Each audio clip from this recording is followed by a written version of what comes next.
transition. They can't even hear you anyway if you need this. All right, we got a full upper body day today. So this is a good example of when your schedule is thrown off, when you have travel, when you can't do whatever, because that's life. You're never gonna have a perfect routine or schedule.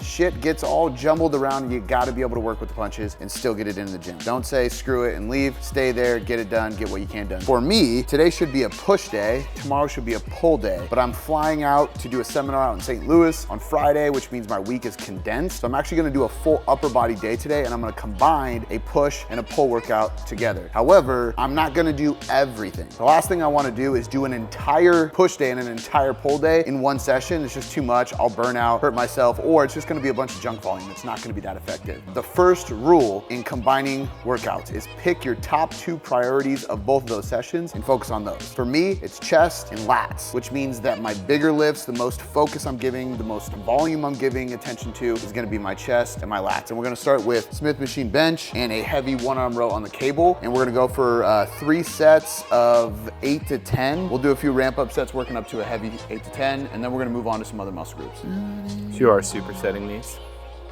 Yes. Even the first lifts? Actually, I lied, I'm not. I'm gonna start with a little warm up. I am gonna superset my main lifts. So typically I don't recommend supersets, especially on compound lifts. However, if we're trying to condense a workout and we need to save time, you can superset upper body push-pull exercises. You can do supersets with legs, but it should almost restrictively be isolation work because it's just dumb to superset a squat and a deadlift. It's just dumb, period, end of story. But a bench press and a row, both horizontal push-pull, that can actually be advantageous because I do a heavy push, and then when I go to a pull, I'm actually removing localized muscle fatigue from my chest by rowing. I might increase metabolic fatigue or neurological fatigue, global fatigue, because it's tiring, but I can release some tension on my chest, which actually might help the performance on the bench. So there's limited situations, but sometimes supersetting compound lifts like the bench and the row can be effective. Before I even get into the lift, warming up is obviously good, mobility, dynamic warm-up, stuff like that. You can also go overkill with it. But one thing I'm a big proponent of is activation and priming before your big lifts. If your goal is strength, you definitely need to do a primer. If your goal is aesthetics or bodybuilding, you don't need to do a primer. But an activation would be something like I'm doing right now. A pullover, so just firing my lats. You can also do face pulls here. Both of those are gonna support my scapula. They're gonna fire the muscles in the back, which actually help me when I go to the bench. My bench is gonna be more effective, and it's definitely gonna be safer on my shoulders for me to go heavy. Now, if I were to do a primer, I would probably do like a bent over chest throw because it's a horizontal pushing movement, but I'm being explosive with a light weight. That's gonna fire my nervous system, which is gonna help me ignite fast twitch muscle fibers during the bench, also recruit more motor units, which is a fancy way of saying it's just gonna amp you up and get you ready for a heavy bench. Do that before your next bench session. I promise you, you'll feel a lot better. But for me today, since bodybuilding is the focus, I just wanna fire up my lats before I go into these movements, just to get my shoulders nice and feeling good before I lift. See, now that my lats are engaged and fired, it's easy for me to pull up my chest a little bit and get my lats to engage, which pulls my shoulders down and into the bench. I always cue clients, if I'm in person with somebody, I always tell them, imagine almost like an inverted row. You're pulling the bar to your chest. Instead of pulling your chest up to the bar, you're pulling the bar down your chest. Don't do that because you'll crush your chest, obviously, if you've literally pulled. But if I act as if, from a positioning perspective, my shoulders are gonna pull down into the bench and I'm in this nice, stable position, placing tension just on my chest, not my delts and shoulders and anterior delt can cause joint issues, bicep tendon issues, and I'm keeping my lats engaged the whole time, which creates a ton of stability while doing the bench press. But it's mainly because I was able to fire them on the pullover first. I'm gonna go.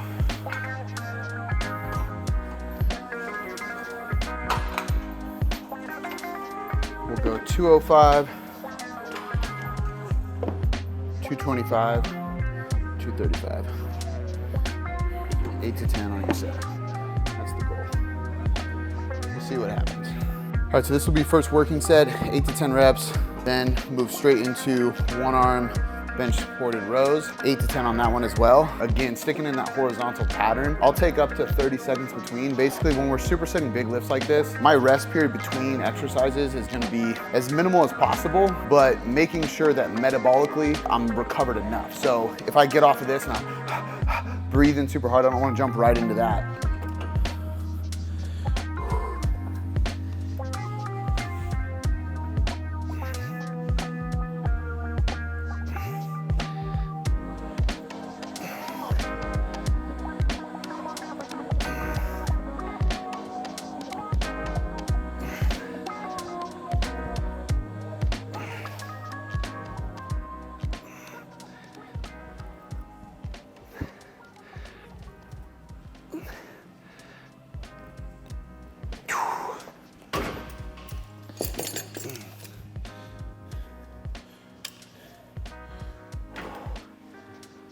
All right, so if we're breaking this down into bullet points of what to do when you're combining sessions, point number one was pick your focus of the session. So again, mine today was chest and lats. I wanna make sure I have like my main priority to get done and what I'm gonna take the most volume from in the two workouts, because I'm taking two different workouts, which would normally mean chest, shoulders, triceps, lats, traps, biceps. I guess you could throw rear delts in either of those. It's a lot of muscle groups. What is that, 7 muscle groups? I need to pick two that I'm like, okay, no matter what, I need to make sure I focus on those two, right? That's your first step, mind, chest, lats. Second set is you're gonna have to superset things. Ideally, when you're combining stuff, you wanna combine stuff that is more of a push-pull. Point is you're gonna superset things where you can, knowing that you're not gonna fatigue the next muscle group. If anything, you're going to make it advantageous, like a push-pull would. Next, you are going to move into intensification method. This is where you're gonna add things in that are gonna help you sneak in a little bit more volume, something challenging, something to push you, push the muscle, create more tension without taking much more time. So right now we're gonna continue on the chest, but we're gonna hit them from different angles. So we had a push-pull. Now we're gonna go with an incline bench. So I'm getting a little bit more upper chest, a little bit of shoulder, and then I'm having a pull down. So I'm gonna do 2 sets, just normal, 15 to 20 reps, and then I'm gonna do a third set where I do 15 to 20, peel weight, and do another set of as many as I can, leaving 0 or 1 in the tank. And I'm specifically doing this at a point where I'm done training both those muscle groups, and that's a big key. After I do this drop set, my chest and my lats are gonna be very fatigued, so it wouldn't be smart to do that on my last exercise because then these exercises would suffer.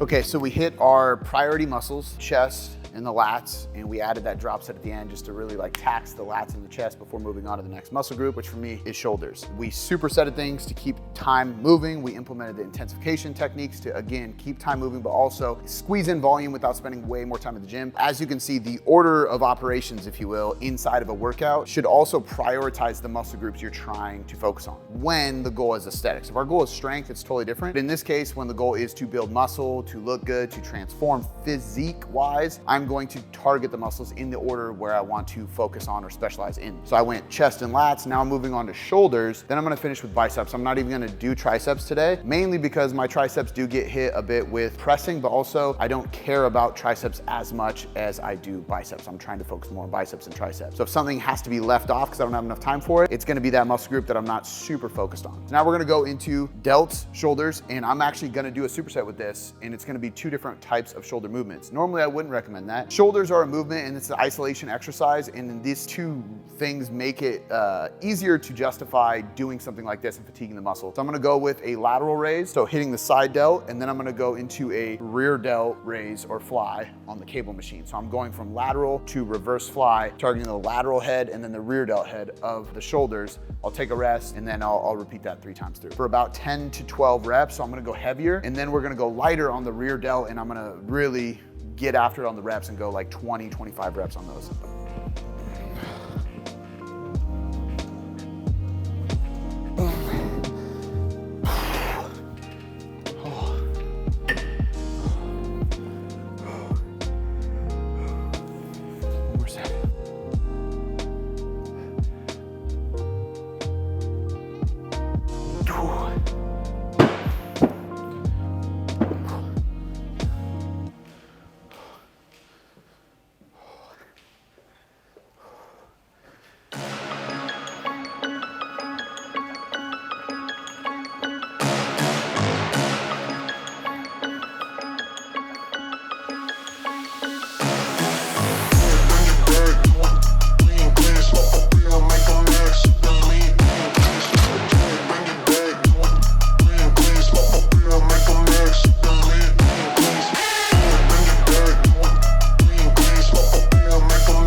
Biceps, we're gonna go with run the rack. hammer curls. This is a really fun way to finish your training session. I'm gonna be doing a few sets of curls. I might as well do something challenging, something fun, something that I don't wanna train anymore after I get finished with it because it just really crushes you. So what you're gonna do is you're gonna pick whatever weight would be your max weight for like 8 to 10 reps. That's your starting weight. You start there for 8 to 10, and you're gonna run the rack all the way down until you get to 5-pound dumbbells, doing as many as you can on every set with no rest. For me, I'll probably start at the 40s or 35s, but you could do this with lateral raise, you could do this with bench press, you could do this with really anything. Goblet squats, grab the next one, you just keep going until you're at 5 pounds. And then you're doing squats with curls with 5 pounds, you look pathetic, but it's brutal, it's really fun. Oh, that's such a weird feeling. Once I got to like 25, every set from there on, I was like, oh yeah, this is gonna be easier. You do 2, and it's immediately just as hard. And I always thought I would get more than 8, and I only got 8 or 9 until 5s. Whew. Brutal, gnarly pump, very fun. Run the rack to complete the session. We got some supersets in, intensification methods, great session. That is how you superset. That is how you save time in the gym, and that's how you combine sessions together when you got a time crunch or you're traveling or you need to, just because you can't get all the days in the gym like you normally do. If you like the show, if you like, you're tired. I'm tired. It's very hard to do an outro at the end of curls like that and anything. If you like the video, Subscribe. Subscribe, like it, comment below. Let me help you in any way I can. I appreciate you being here. I'll catch you next time. Whew.